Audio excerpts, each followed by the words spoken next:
What's up, everybody? Welcome to the latest edition of Knicks Latest, your one-stop shop for New York Knicks fans. Now, today is the start of the Eastern Conference Finals, New York Knicks versus Indiana Pacers. But before we even get into that, make sure you subscribe to this channel. Make sure you like the video. Make sure you drop a comment. We're trying to bring the whole Knicks community together.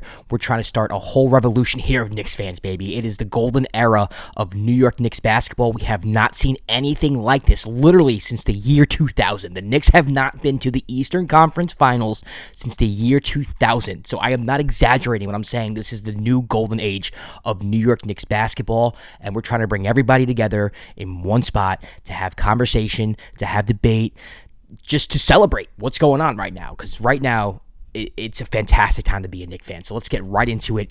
Game 1 tonight at the Garden, Knicks Pacers, Jalen Brunson, Tyrese Halliburton. What am I expecting today? Who am I looking at? I got to be honest with you. To me, the X factor in this series all comes down to Karl-Anthony Towns and whether or not he can not embarrass himself on the defensive end, if I'm being just quite frank, right? They're going to try to put him in a lot of pick-and-roll situations, a lot of pick-and-pop situations with Miles Turner.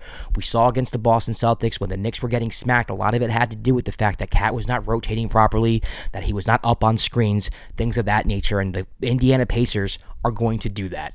They're going to put Cat in situations where he's going to have to defend, and Cat's going to have to defend every night, all night.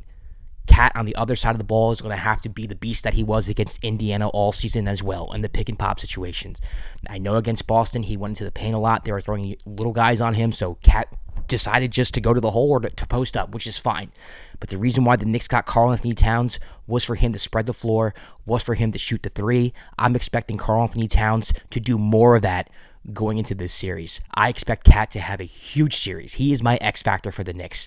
If Karl-Anthony Towns plays the way that we know he can play, if he becomes the guy that we traded for, which we have seen for a lot of parts this season, to be fair to him, I think the Knicks have a great shot in winning this series. My other huge factor in this series is how the Knicks handle the full court pressure from the Indiana Pacers. Let's be honest, the Knicks go 7 deep, maybe 8. But lately it's 7. Campaign is not getting the minutes that he got in the Detroit series. I don't think that Tibbs is going to go to DeLon Wright. That would really surprise me if he does. I think you have Mitch and Deuce McBride off the bench. I think that's 7. If we're being honest, that is not as deep as the Indiana Pacers.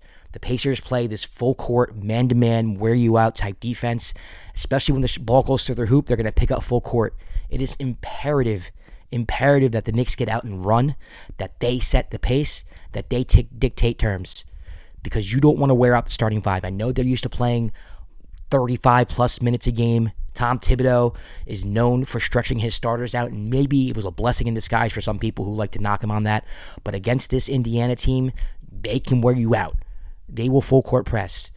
They will full court press to whoever bring up the ball. Is it Jalen Brunson, Josh Hart, Mikal Bridges, whoever's bringing up the ball, they're going to press you the whole way. And that can wear you out. How are the Knicks going to handle that pressure? How are they going to alleviate that pressure? A lot of it is defense, right? If you're turning Indiana over, you're not facing that pressure. If you're getting boards and you're out in transition, you're not going to face that pressure. To me, that's what worries me a lot about this series as well. If Indiana's hitting threes, if they're putting the ball in the hoop, and the Knicks are taking the ball out of the basket from out of bounds, allowing Indiana's defense to set up, this can be trouble for the New York Knicks.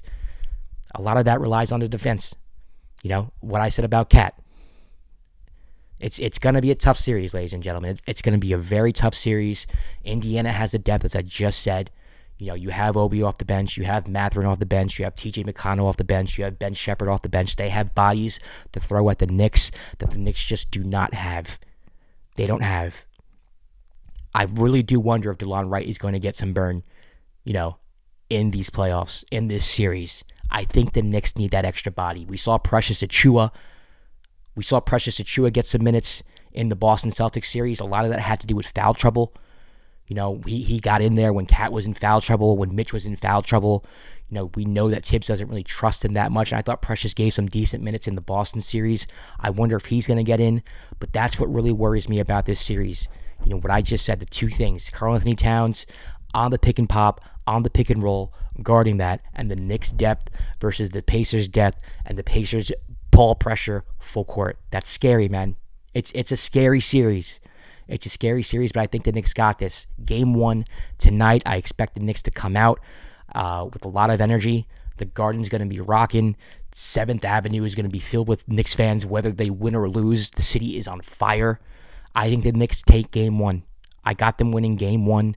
I think it's going to be a close game, just like I think this game's going to be a close series. At the end of the day, they have Jalen Brunson, the most clutch player in the NBA. The Knicks can make sure that this game is close in the fourth quarter. 3, 4, 5-point game, 5 minutes left. I'm very, very, very comfortable with that. I know the Knicks are the favorites in this series. They are the lower seed, but the Pacers have been playing some of the best basketball in the NBA for the past 50, 60 games. This is not going to be a cakewalk. They are not huge favorites in this. The Pacers can win this series. And a lot of people are picking them to win this series. I got the Knicks in 7. I think it's a long series. I think it's a competitive series. Listen, let me know what you think in the comments. Make sure you subscribe. We're trying to get as many subscribers as possible. We did start this season a little later than we wanted to, so we're a little bit behind the 8 ball here as far as subscribers, as far as viewers and all that. Going to pick up in the offseason. Going to be bringing you news, rumors, headlines, all that good stuff in the offseason leading into next season. Let me know what you think of the series. Who do you have in how many games? Let me know who wins Game 1. What's the score of Game 1? Who is your X factor in this series for the New York Knicks? I will catch you tomorrow recapping Game 1 of Knicks Pacers. Peace.